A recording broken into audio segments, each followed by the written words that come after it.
Hello, everyone. It's Ann Duffy, and welcome to Dental Entrepreneur, the Future of Dentistry podcast. I am thrilled that you're here with us today, and I've got a very special guest. In fact, I guested on his podcast recently, and so we're doing a twofer here, and I get the honor of having him on my podcast. However, before we get started, let me tell you a little bit about him. Greg Essenmacher, a leading expert in fixed full arch dentistry, transforms single office practitioners into successful implant practices through tailored solutions and cross-functional collaboration. As founder of GnA Consult, Greg enhances practice efficiency, patient acquisition, and treatment planning. With a focus on fixed full arch, for nearly a decade, he integrates best practices and hosts the Tooth Sleuth Podcast. Please help me welcome the amazing Greg Essenmacher. Hello, Greg. How are you today? I'm great. Thank you so much, Ann. We crossed paths, I think, through DVIN and then reaching out, and just so many good people in our industry. It's just so fun. It's an amazing industry. And yes, I think we originally met through DVIN, and then it was a guest on my podcast. I like to always, in my request to individuals, I have a fantastic virtual executive assistant, and she came up with a Google form. And one of the last questions are, who do you think would be a great guest to come on the podcast? And I think it was Deneen Dismore who actually said, oh, you've got to have Ann Duffy on. And I had heard your name so many different times in different ways. And you and I run in circles. And I figured you and I would bounce off each other at some point. And we did. And we met for the first time. And it's just been a great kinship ever since. So thank you so much for inviting me on the show today. You're welcome. I just like your journey because the future of dentistry is for all of us, like not just dentists or practice owners or young graduates. It is people like you that are forging ahead, contributing to the future of industry. Tell us a little bit about how you got started in the industry. It's a long and winding tale, and I'll try to be brief in the beginning. So my journey actually was in a number of different industries prior to dental. I got sober at 33, and that's when I actually started a career. Prior to that, it was the degrees on the wall with all of the letters behind it, and really didn't make much of a career other than bouncing around here and there. And then at 33, got sober and then started and said, I should probably get serious about what do I want to do with my life when I grow up. One of the questions that I ask clients of mine in so many different ways and words, sometimes those direct words. At 33, my first career was actually in rental car and became a corporate sales trainer very early on. And education and training has always been in my lifeblood. I've always loved helping others to get the light bulb to come on, if you will. And so that industry worked for a regional rental car company that ended up selling to another conglomerate, if you will. And so that opportunity ended. I was looking actually, and there was this ad on monster.com some 18 years ago. And went for the interview, and we'll never forget this. I was the very first interview that morning, and at the close of the interview, the gentleman asked me and said, I have 7 other people I'm meeting today, all with dental experience. Why should I hire you? And I don't know why, but I just had this bravado at the moment. It was one of those, how dare you ask me that question? So I answered it with, because a year from now, you'll wish you had 5 of me. And I walked out and I thought, wow, like that was probably not the right thing to say, but I did get the call a couple of days later and I was hired. And that was really the beginning of the journey for me in dental. And it was fantastic. That was in 2007. I was the only rep west of the Mississippi carrying a bag. And for me, it's always been about work smarter, not harder, and use resources in the industry. It was a biologics company. The number 1 implant company of the world at the time, or at least in North America, did not have a biologic line. And so I reached out to all the individuals I knew in that company and said, if you want to keep the competition out, you should probably invite me to all of your study clubs and all of your fill in the blank. And that really for the next 5 years was a big part of what I did to build and grow that brand before 2013 being invited to help really launch the Neodent brand underneath the Strawman Group in manufacturing, and did that for quite a number of years before having the courage to launch my own 3 years ago, which is what I've done with GnA Consult. So that's my journey in dental over the last 17, 18 years, in industry that I have grown to know and love. Wow. Well, a couple of things there, Greg. I have a good friend. Her son went into the rental company business, and I can't remember which one. I think Hertz. I'll never forget it. The training program he went through in that company was stellar. He learned how to interface with customers. He learned how to get the business. He learned how to say yes, upsell. That's really cool. A lot of people think that those are not that important job right out of college with a 4-year degree, but that's a great training ground. I would imagine that training that you had there spills over into what you're doing right now with your own business. There's that. And how cool that you got in with Straumann, one of the biggest, really great reputation companies. And then you learned all about dentistry. You were so smart because if you're in all those study clubs, you probably have the entire spiels of all of these speakers memorized after hearing them over and over and over again. That's like getting an MBA in dentistry right there. And that was your idea. So obviously you're pretty entrepreneurial from the get-go. So tell me why you decided to jump into starting, founding, and having your own business. Yeah, I appreciate that question. It's a really good one too. So it was sort of part way. So in 2015, there was a change at Neodent and I started my own opportunity and it was GnA Consult and thought, wow, I really want to branch out on my own. I want to be a business owner. And through some bumps and bruises, you learn things along the way. And sometimes you have to learn who not to go into business with. And it cost me some sanity, some mental, physical, financial costs to learn some lessons, and went back to Neodent in 2018. And then it was 3 years ago that there was some more changes in my life. And it was really this time around that Julianne O'Connor, she's a fantastic person in my life who really encouraged me and said, you really should do consulting. You have got the knack for it. You've got the knowledge. You really have a lot to share. And you've helped to build so many dental practices and groups, and you have so much knowledge in this space. I just strongly encourage you to move forward in that. And so that's what I did. And I took that encouragement and took that leap of faith. And there were certainly times in the beginning that I thought, man, but corporate America, I'm so grateful for the time that I spent because I learned so much, and not just at the Straumann Group, but elsewhere and from others, of really how to build a plan, execute on a plan, take the best from those plans and discard the rest and build on it, right? Uncover, discover, and discard, if you will, and build on that, which has been just an incredible experience for me, even to this day, transitioning from one director to the next in my company, a full-time employee. Learn just how to do that and brush off very quickly, take the best from what you learned from the last and move on to the next, and not really get terribly emotionally attached to individuals. There's a great book called Who, Not How. Instead of trying to figure out how to do the 10X and build and explode a company when clients are coming on board and there's more and you're trying to figure out what's not working, what's working really well, it's finding the key players and trusting those you trust in the industry and being really vulnerable with them and saying, hey, this just didn't work out, rather than going into a shame spiral for a week or 2 weeks or however long it is, and just saying, hey, this didn't work out. This is what happened. And doing that inner work of saying, what was my part in this? How did I contribute to it? And I owned it right away. Maybe the job description wasn't clear. Maybe I wasn't clear on what I was asking for. Maybe the amount of time of giving feedback wasn't clear. And what parts did I need to grow from in order to help the next person to be even more successful and identify what my needs were? And so it really has been an incredible experience of just learning every single day as an entrepreneur, because it's not a static thing.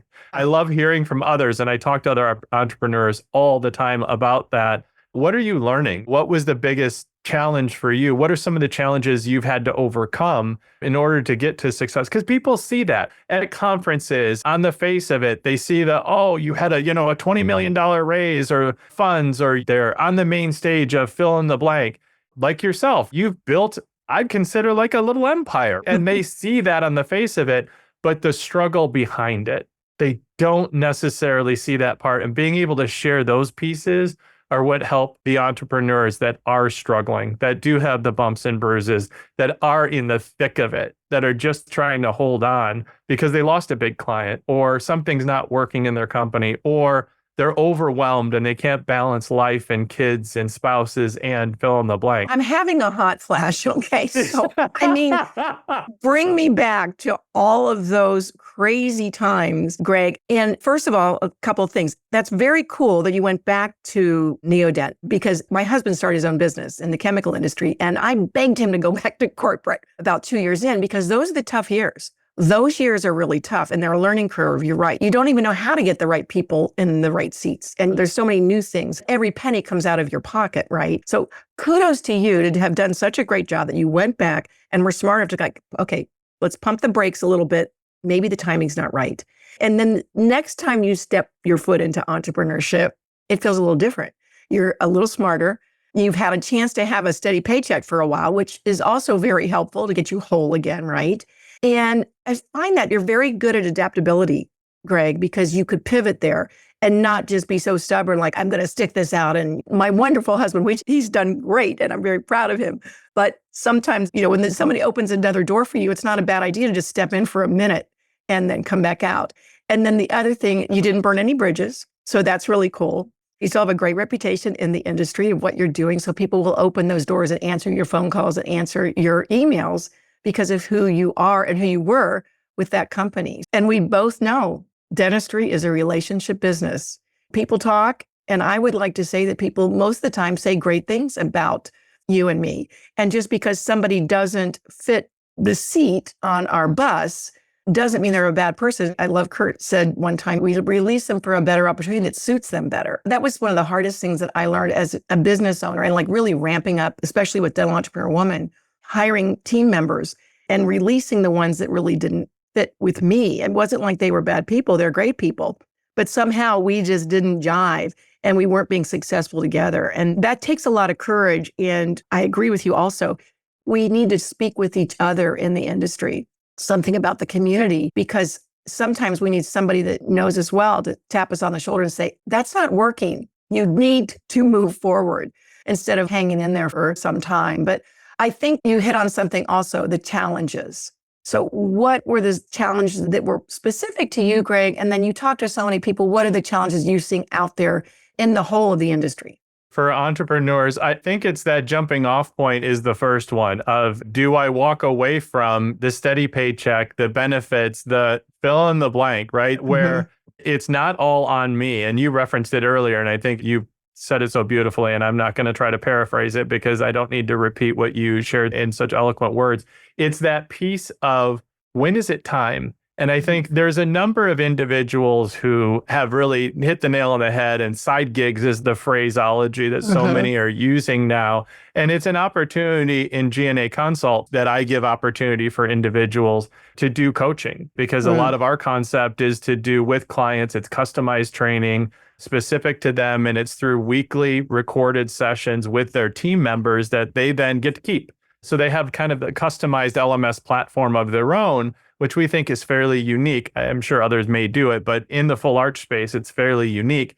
And so it gives an opportunity, and we allow individuals, 1099 coaches, like up to 5 hours a week, to come on and do that, to learn about what we do. And if it is a fit, then typically that's where we end up having individuals come on in a larger capacity into a role. And we've found individuals who are doing that as a stopgap in between, as an adjunct, who are hygienists, new moms, or have young kids and want the flexibility. And I've had others who have talked to me and said, isn't that kind of challenging? Because then they start to learn the material, because it's not just simple A plus B equals C, because it's pretty in-depth, right? Now, for taking the lead calls, maybe so much so, but when it comes to treatment coordinating for big cases, this is a whole different realm, right? So to get them up to speed, it takes a lot of investment of time, effort, and energy. What I share is that if 1 in 4, you light a spark and a fire and you give them the opportunity to branch out on their own and to really lean into their passion and become who they're intended to be, then it's all worth it. Because it's not all about me. It's not all about what can it do for my company, because it comes full circle. 95% of my business comes from referrals, whether it's an existing client referral or if it's from some type of engagement. And thank you for this opportunity to be on your podcast, because there's a lot of promotion, whether it's on podcasts or speaking from a main podium or a webinar series, giving away free content, the content that I have. If clinicians can implement systems and processes that I've created just from best practices around clinics all over the country. I call them all clinics. They're medical clinics of the mouth. Get over it, people, if you have a problem with that, right? The mouth-body connection. This is the opportunity to open up. So one of the challenges is that time of when to pull the trigger. Well, the side gigs can be an opportunity. And if current employers aren't encouraging that, I think it was Richard Branson that said, train people to where they have the ability to leave, but treat them like they don't want to. And I'm paraphrasing that. And that's really what it's all about. And I understand some companies that don't want to do that, and that's okay. That's their choice. So that's one. And then once taking the leap into entrepreneurship, I think One of the biggest advantages that entrepreneurs can do, and it's something that I did, but it was super difficult, even though I'm outgoing, I have thick skin, I have the ability to get turned down, outside sales forever and ever, and then working my way up into corporate America. I mean, you get used to like hearing no, and you have to. But that ability to continue to ask for help, and there's so many people willing to help. I've had so many individuals who have had that initial conversation with me. Hey, can I reach out? I'd love to have a call. The answer is yes. It's always yes. But the onus is on the individual to then reach out and then to set a follow-up. Always in never words I try not to use, man.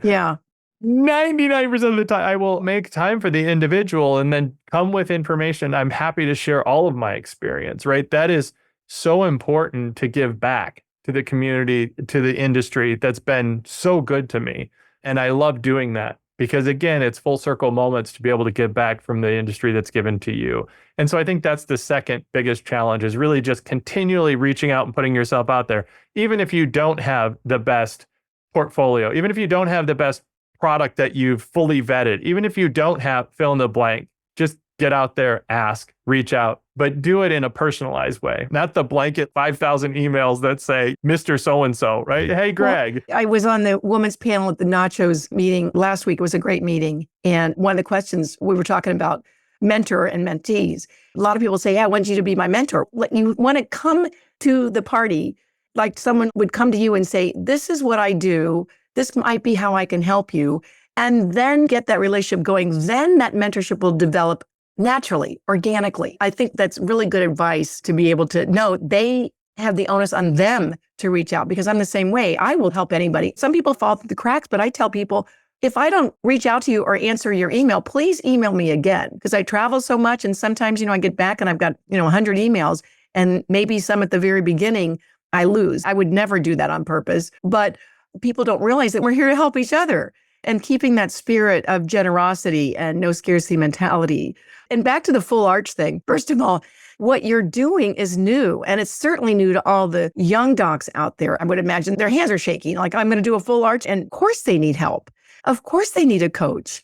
In the summer, DE, I just proved it this morning. It's so good. And it's really talking about what a coach can do for you and building your dream. What is it you want to do? And let's help get there. And I feel like I have a tendency to be a little haughty, HAUGHTER. Okay, that I know everything, and I don't. And a coach can help you through the highs, the lows, just about everything. And especially if you're an entrepreneur or practice owner, it's a roller coaster. That's entrepreneurship. If you're delving into any of that, you do need a support group that you can call up and cry, laugh, and celebrate with. Yeah, I appreciate that comment. And there's a couple of pieces that immediately come to mind when you talk about that. The first is all the hygienists of the world that are getting all of these hybrids in their chair and not having the education to be able to handle them in a responsible way. Because I know that the vast majority want to do an excellent job and take care of these because it's such a huge investment for the patients. That's one whole area that needs to be addressed in the industry. Our industry, my space, is a $1.6 billion annual. So it's a huge, and growing, and growing. Yeah, 5 to 8% a year. The other piece that I'll talk to, and for anyone out there listening, if you hear your clinician and they're doing full arch, trying to do full arch, struggling in full arch, and they're hopping marketing companies every 3 months or so because the marketing is just not working. Can I just please say this? And yeah, I'll be pretty bold and blunt, and my Detroit will come out right in your face on this one. Maybe it's not so much the marketing. Maybe you need to look at your team. That's where a coach can come in. That's where a process can come in. And at GnA Consult, we don't want to be a permanent fixture on your P&L statement and be a drag on that, period. It's giving the tools. If you want the tools, go to my website, go to my LinkedIn page, go to my socials and grab it. And if you can implement it yourself, do it. If you want to accelerate that learning and get some serious acceleration to everything, then give us a call and we'll have a conversation. The reason I say that is because so often it's that here's the clinical knowledge that we went and learned, and then here's a marketing company that's promising the world. And the gap in between is the team. It's taking those leads and turning them into consultations. It's the consultations into starts. And then it's the process all the way through to where the aftercare, all of those pieces and being cohesive and messaging and branding and being able to have a team that's ready, willing, and able to handle this whole new aspect of dentistry. It's not like a couple of implants and then, oh, you just add a few more and it's fixed prosthesis. It's a totally different genre. Journey. It really is. And that's why some are super successful. And that's why some are really having difficulties, especially in the economy that we're in. But some are super successful and the industry is still growing and the baby boomers are retiring and the opportunity is continuing to grow. So I'll just make that last comment because I think it's super important to be very frank and honest that clinicians don't have the bandwidth to focus on that aspect. Regional managers and emerging DSOs don't have the bandwidth to focus on it. Coaching the coaches is a great way that we work with that, but giving the right tools and tracking mechanisms and follow-ups and guidance from best practices around the country of those that are doing it well is the best way to move it forward, whether it's us or whether you're doing it on your own. So that's really the piece that, like you're talking about, it's where is that disconnect in such a huge, vast industry with tremendous upside, but also carries with it tremendous frustration because you can literally give away all of your profitability from the GP side of your practice attempting this full arch space. And I've seen it before. And that's when we usually get brought in, not when things are going swimmingly, but when things are a struggle. And that's okay too. Thank you for saying that because it's just like getting somebody to help you when you have a startup. You don't know how to do all that. So you can make a lot of mistakes. You can lose a lot of nights of sleep, or you can work with someone that has the know-how how to not only get the butts in the chair, you got to get somebody in the chair, but if you don't follow through and there's a big disconnect on, I'm just going to say belief. I would say one of the big things that you have to do with the team members is get the belief up that this is something that is not only doable, but it's worth every cent. And that they believe it with their whole heart and their mind. They believe that their owner or the clinician that is going to do the procedure can do it. There's so many things that they need help to understand that so that patient gets the great result that is available. And as we've seen in so many different scenarios, it's so worth it when you see that patient smile and just their life totally changes. We're in such a wonderful field if we take out our inhibitions for basically selling it because we believe in it so well. But Greg, this last question, if you could go back and tell your first month business owner self one thing, what would it be and why? That's a really good question. You know, if I had to go back and tell my first month in business self one thing and why, I would borrow that Nike slogan, just do it. The hesitation, the fear of failure, and the fear of success holding me back. Yeah, that's what I would say. I use this all the time with guys that I sponsor in recovery, and it's just do the next indicated thing. It's great to have the strategy, but just do the next indicated thing, one foot in front of the other. And eventually you can have some pretty significant success and look back and say, wow, okay, that's where we're at now. Now what's next? That's so wise, Greg. And I appreciate you sharing that because principle number 2 in our do community, DEW, is just do it. And then number 9 is start and don't stop. And I really like that it's small steps and then you're not alone. You find your tribe, you find your community, you find people that can help you. And it's very rewarding to be able to make your decisions, be your own boss, and leave your own legacy. So I am so thankful that you're here. I started my career with side gigs and I practiced for 46 years, but I started my side gigs in my early 40s. I needed the flexibility and I don't think I was as fulfilled not having side gigs. It helped me grow in the industry so much more powerfully than it would have if I just would have stayed clinically all those times. So I know there's a lot of people that are listening to this now. How do they get in touch with you? The easiest way is to look me up on socials. If you can figure out how to spell Essenmacher, that can always be a challenge. But my website is really the easiest way. And it's Dental Consult 4, the number 4, and the letter U. So Dental Consult, number 4, letter U.com. That's the easiest way. All right. Well, it's on the screen and it'll be in our show notes. It's so fun to get to know you so much better. And I guess I'll see you at the upcoming meeting, I'm sure, in the fall. Until then, anyone that's listening to us, remember, keep doing you. And thanks for being with us today. We'll see you next time, Greg. Thanks so much, Ann. I appreciate the conversation. My pleasure.